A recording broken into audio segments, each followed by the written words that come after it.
आइए कुछ समझने की कोशिश करें। ये भगवान की जो माया है ये बड़ी विचित्र है। कई बार ऐसा होता है जो दिखता है वो होता नहीं, जो होता है वो दिखता नहीं।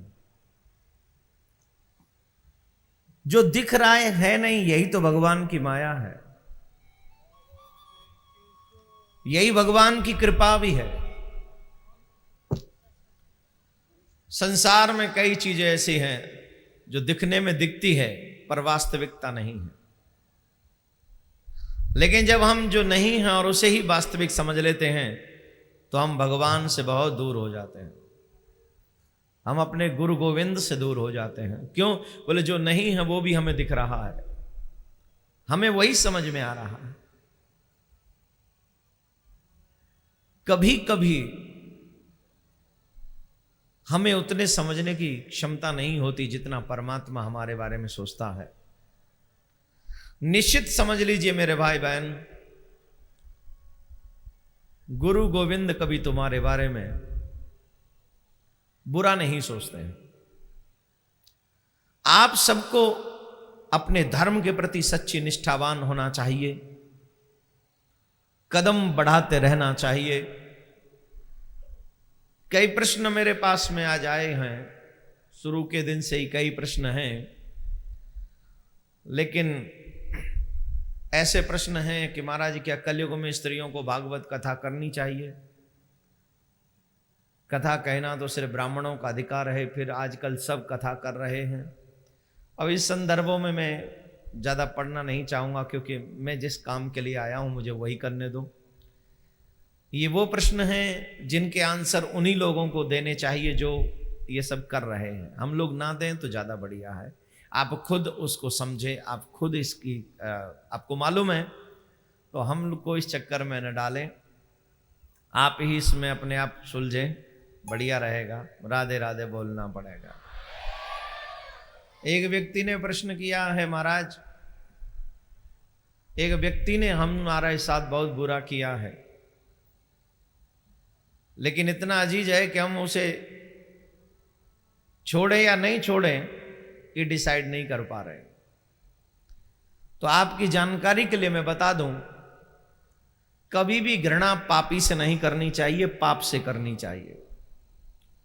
आप पापी से घृणा मत करो, पाप से घृणा करो। उसने जो पाप किया है वो घृणित है, और भगवान से प्रार्थना करो कि वो दोबारा ऐसा पाप ना करे और तुम्हारे सामने वो पाप कभी ना आए। इसलिए पापी को सुधारने की कोशिश करो, पीछे नहीं हटना। पापी को कैसे सुधारा जाए ये कोशिश तुम्हारी तरफ से होनी चाहिए। पाप से तो पाप किसमें पाप नहीं है? यहां हर प्राणी ऐसा है जो कोई ना कोई पाप करके बैठा है, सब में पाप मौजूद है। अगर घृणा करनी है तो पाप से करो, पापी से नहीं। और कोशिश करो कि अगर वो पापी है तो उसे किस तरह से सुधारा जाए, किस तरह से उसे सही ट्रैक पे लाया जाए, ये कोशिश करती रहनी चाहिए। इसलिए प्रेम से आगे बढ़ना है, गोविंद का नाम लेकर आगे बढ़ना है। और आप मुंबई वालों 31 मेरे कृष्ण के साथ मना लो, हैं? बड़े खुश नसीब हो आप लोग, सच्ची में, रियली कितने खुश नसीब हो। बताओ, एक खुश नसीबी नहीं तो क्या है? साल का आखिरी दिन भी कृष्ण के साथ और साल का पहला दिन भी कृष्ण के साथ, और क्या चाहिए? वो होते हैं बदकिस्मत जिनके पास न कृष्ण है, न कृष्ण कथा है, न कृष्ण की यादें हैं। वो बदकिस्मत है। और आप लोग तो सब किस्मत वाले हो। आज भागवत पूरी करेंगे, फिर यहां पे प्रसाद लेंगे चक्क, और प्रसाद लेके फिर कन्हैया के संग में दिए जलाएंगे घी के, और इस पुराने साल को करेंगे वाह, और नई साल को करेंगे हाय। और हम लोग बिफोर ही शुरू हुए हैं और इतना आनंद आ रहा है।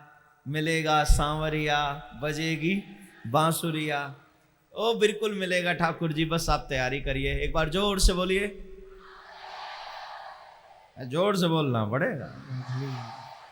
और जोर से राधे। और आज हम इस कथा को सुनने के लिए जब यहां बैठे हैं तो आज भागवत कथा का सप्ताह का आखिरी दिन है। जो टीवी पर सुन रहे हैं उन्हें भी 7 दिन का लाभ मिलेगा, जो यहां सुन रहे हैं उन्हें भी पूर्ण लाभ मिलेगा।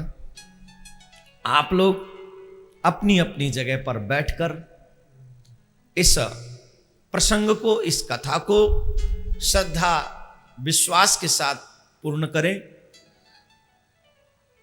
संजय जी के बारे में मैं इतना कहूंगा कि वो इंसान बहुत अच्छे हैं। 3-4 बारी संजय जी आए हैं और जिस तरीके से वो हमारे धर्म के कार्य को प्रोत्साहन देते हैं, लोगों को प्रोत्साहन देते हैं, वो अपने आप में बहुत अच्छी बात है। और मैं कहूंगा कि ऐसे थोड़े से लोग आगे आवे तो जरूर हमारे देश की महिलाएं सुरक्षित होंगी और जरूर ऐसे सख्त कानून बने, ऐसी प्रार्थना भी करते हैं। सभी बोलेंगे राधे राधे। इसका मतलब ये कतई मत समझ लेना कि मैं कांग्रेस में जाने वाला हूं। प्लीज, मेरी तो एक ही पार्टी है, मेरे ठाकुर जी की पार्टी है, पूरी सदस्यता ले रखी है और सब कुछ पक्का है, मेरा कंफर्म है।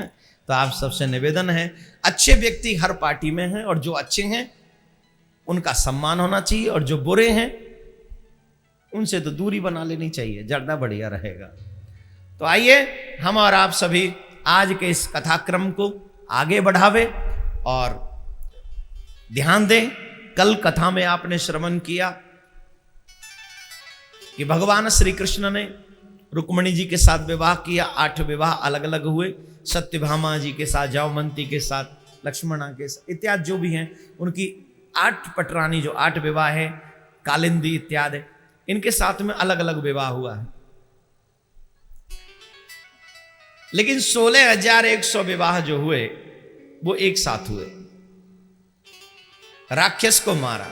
बहुत से लोग इस बात पर प्रश्न उठाते हैं, भगवान श्री कृष्ण को इतने विवाह करने की क्या जरूरत है? तू तो अभी सिर्फ 16,108 गिन रहा है। सच माने तो इस दुनिया में जितनी भी आत्माएं हैं वो सब कृष्ण की ही पत्नियां हैं। बोले हमें यकीन नहीं, आपको यकीन नहीं है तो वो आपकी मर्जी है, वो आपकी टेंशन है। आत्मा होती है कि होता है? जवाब दीजिए। परमात्मा होता है कि होती है? जो होती है वो पत्नी होती है, जो होता है वो पति होता है। दुनिया में जितनी भी आत्माएं हैं वो होती हैं और जिन सब का जो पालन करता है वो होता है, इसलिए वो पति है और हम सब पत्नियां हैं। कई बार ऐसा होता है कि मूवी में रोल मिलता है तो पुरुष स्त्री का काम करते हैं, कई स्त्रियां पुरुष का काम करती हैं, लेकिन सच्ची में वो स्त्री हैं, पुरुष नहीं है। वैसे ही वो पुरुष हैं, स्त्री नहीं है। वैसे ही हम और आप यहां एक भूमिका निभा रहे हैं। जो यहां बैठे ना, हम और आप, कोई स्त्री बनकर, कोई पुरुष बनकर, ये सब एक परमात्मा ने हमें एक मूवी में एक्टिंग करने का मौका दिया है। ये मूवी 3 घंटे में खत्म होती है और हमारी मूवी थोड़ा लंबा चलती है, 30, 25, 50 साल, 100 साल तक चलती है और उसमें लॉन्ग टाइम आपको काम करना होता है। पेमेंट भी अच्छी मिलती है,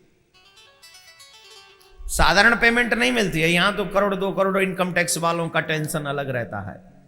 परमात्मा जो पेमेंट देता है सांसों की पेमेंट है। तेरी एक सांस की कीमत कितने करोड़ हो सकती है, जरा बताइयो? कितने? 1 करोड़, 2 करोड़, 5, 10, 20, 50, 100, 1000 करोड़। सिर्फ 2 सांसों की कीमत बता दे। एक वो जो तूने जन्म के वक्त पहली सांस ली और एक वो जो तू आखिरी लेने वाला है। उन 2 सांसों की कीमत बता दे और फिर फाइनल कर कि परमात्मा पेमेंट अच्छी देता है कि दुनिया वाले पेमेंट अच्छी देते हैं। मेरा कृष्ण ही पेमेंट तुझे अच्छी करता है। 2 सांस तेरी अनमोल है, बहुत अनमोल है। एक्टिंग लंबी है, एक मूवी में इतना लंबा रोल निभाना है हमें, 50 साल तक निभाना है, कॉन्टिन्यूस चलना है, वो रुकना नहीं है, बीच में स्टॉप नहीं है। तो उसको देखते हुए परमात्मा तेरी पेमेंट भी बढ़ाता चला जाता है। और जब तेरा काम अच्छा हो, वर्किंग अच्छी हो, तो तुझे अगली मूवी में भी साइन कर लेता है कि चल तुझे अगली बार भी मानव बनाकर ही भेजूंगा, कुछ और बनाकर नहीं भेजूंगा। तो मेरे प्यारे, हैं तो हम सब आत्मा परमात्मा श्री कृष्ण की दासियां। वो विवाह करते हैं, उसकी प्रमुख वजह कि वो सब चाहती हैं, वो चाहती हैं कि कृष्ण के साथ उनका विवाह हो। वो कृष्ण का वर्ण करना चाहती है और भगवान का काम ही है भक्तों की भावना को पूरी करना। भगवान कौन है? जो सबकी भावना पूरी करे। सिद्धि विनायक अगर आपकी भावना पूरी नहीं करे तो वहां भीड़ कम हो जाएगी, जाने वाले लोग कम हो जाएंगे। वो भगवान कब तक? बोले जब तक मैं मांगू वो देता रहे तो भगवान, और देना बंद कर दे तो बोले हम और किसी को मनाने लग जाएंगे। अगर वो भगवान है तो भगवान इसीलिए है जो कि सबकी भावना को पूरी करता है। और 16,100 कन्याओं को विवाह करके उन्होंने सबकी भावना पूरी की। उन्होंने कहा कि जिसके लिए, जिसको दूर रखा गया हो फैमिली से, घर से हरण करके, किडनैपिंग करके, जो घर से दूर है, और फिर उस कन्या को क्या समाज स्वीकार करेगा? वो भी 1-2 दिन नहीं, कई कई साल। क्या समाज वाले स्वीकार करेंगे उसे? बोले नहीं करेंगे। बोले नहीं करेंगे तो हमारे पास 2 ही रास्ते, या तो कुमार्ग पर चले जाएं या सुसाइड कर ले। और सुसाइड करना सबसे जघन्य पाप है। आजकल के बच्चे कुछ सह नहीं पाते, वो तो थोड़े मार्क्स कम आ जाए वो चलो सुसाइड कर लेते। क्या यार, ये भी कोई काम है? मरवो तो बहुत आसान है, कब मर जाइयो। जब तो मरना ही है तो इतना आसान है, कब मर जा। मरना आसान, कठिन क्या है? जीना कठिन है। मरना तो बहुत आसान है। 100 मंजिल पे चढ़ जा, बस एक बार आंख बंद करे कूद जा, मरेगो। लेकिन जिंदगी 100 मंजिल की ऊंचाई से भी कठिन है मेरे भाई बहन। उसे जीना ये हिम्मत का काम है, ये बल का काम है, ये पौरुष का काम है। इतनी हिम्मत होनी चाहिए। मरना बोले हम मर जाएं, मरे तो मर जा, कल मरे वाल मर जा, हम पे कोई रुक रहो। और मरे वालों का ऊपर रुके हो आज तक? तो साहब कल मरे वाल मर जा। तुम किसी से कहो कि मैं मर जाऊंगा, वो कहे ठीक है क्या करना है बताओ, हम क्या करें, व्यवस्था कर दे, जहर वहर ला दे। दुनिया वाले तो चाहते तुम मरो, सिर्फ बोलने से थोड़ी मर जाओगे। लेकिन मरना बड़ा काम नहीं है। इस संसार में अगर सबसे बड़ा काम है तो हर मुश्किल के साथ जीना सबसे मुश्किल काम है। इसलिए जीना चाहिए, क्योंकि भगवान ने यह जीवन दिया है, किसी और ने तुम्हें यह जीवन नहीं दिया। और जिसने जीवन दिया है उसी को लेने का अधिकार है और किसी को नहीं है।